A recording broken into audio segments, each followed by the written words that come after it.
Gel gel gel. Veteriner hekimlik toplumda önemli bir yer kapsamakta hocam.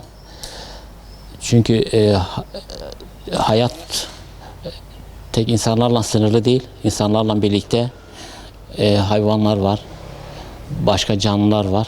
Bu hayatı bir bütün olarak el almak gerekir. İnsan sağlığıyla birlikte hayvan sağlığının da ön planda tutulması lazım. Eğer hayvan sağlığı ön planda olmadığı zaman insan sağlığı da tehlikeye girer. Bu nedenle hayvan sağlığının, hayvan refahının çok üst düzeyde olması gerekir. Bu anlamda veteriner hekim ön plana çıkar. Hem insan sağlığı, hayvan sağlığı, çevre sağlığı ve gıda güvenliği bu anlamda çok önem teşkil eder. Bir toplumun sağlıklı bir seviyede olması için, sağlıklı bir yere ulaşması için bunların dikkat edilmesi ve bu anlamda iyi bir seviye yakalamak gerekir. Veteriner hekimlik sektörel anlamda çok geniş bir sektöre sahip. Yani veteriner hekimlik hayvan sağlığı, hayvan hastalıklarıyla mücadele, aşılama, kontrol bu anlamda etkili bir alana sahip. Alanlar geniş olunca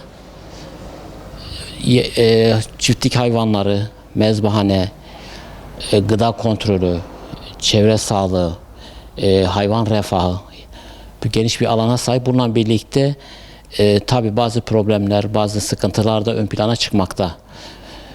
Yani önemli olan özellikle en çok problem yaşadığımız veteriner hekimlerin sağlık olarak ön planda sağlık olarak kabul edilmeyişi, dahil edilmeyişi. Veteriner hekimler hayvan hastalıklarıyla mücadele ederken bu anlamda sağlık çalışanı olarak dışlandığı için büyük bir problem yaşamakta. Bu sıkıntının giderilmesi, bu problemin giderilmesi gerekir. Yetkililerin bu anlamda bir program, bir çalışma yapması lazım. Veteriner hekimliğin çalışma alanlarından mesela kamusal alanda eksiklik fazla olmasına rağmen devlet bu anlamda bütçeyi kısıtlamakta. Veteriner hekim daha fazla miktarda veteriner hekimin kamuya alınması gerekir. Bu alanda çalışmaları yürütmesi lazım. Çünkü çok önemli bir alan teşkil etmekte.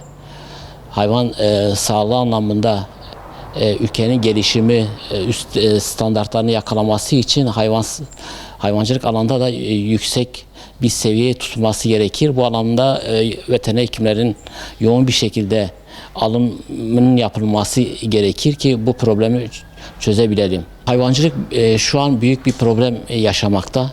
Bu işlerle uğraşan, hayvancılıkla uğraşan insanlar geçim sıkıntısı yaşamaktalar.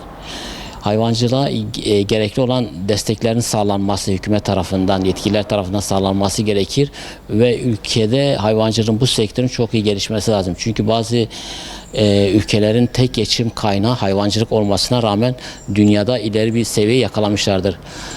Bu anlamda Türkiye'de bu anlamda yoğun bir çalışmayla hayvancılık ve hayvan bu alandaki sektörle ön plana çıkabilir. Hayvancılık sektörünün çok iyi bir seviyeye gelmesi gerekir. Bu anlamda üreticilerin desteklenmesi gerekir ki hayvancılık daha üst bir seviyeye gelsin.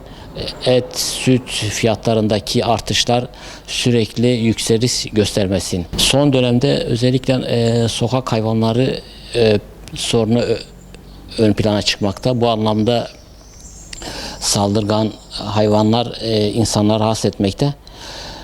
Bu anlamda bu sorumluluk, sokak hayvanları anlamda sorumluluk yerel yönetimlerin ve il özel idareye ait olmasına rağmen bu kurumlar bu anlamda yeterli çalışma yapamamakta.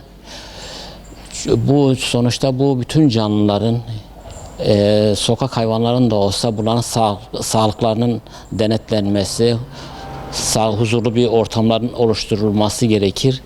Fakat bununla birlikte saldırgan, insanlara zarar veren hayvanların tespit edilmesi, bunlar kontrol altına alınması, tedavi edilmesi, aşılanması gerekir.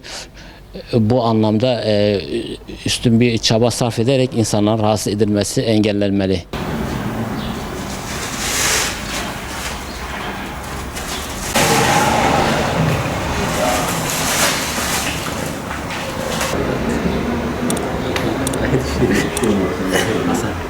Hasan.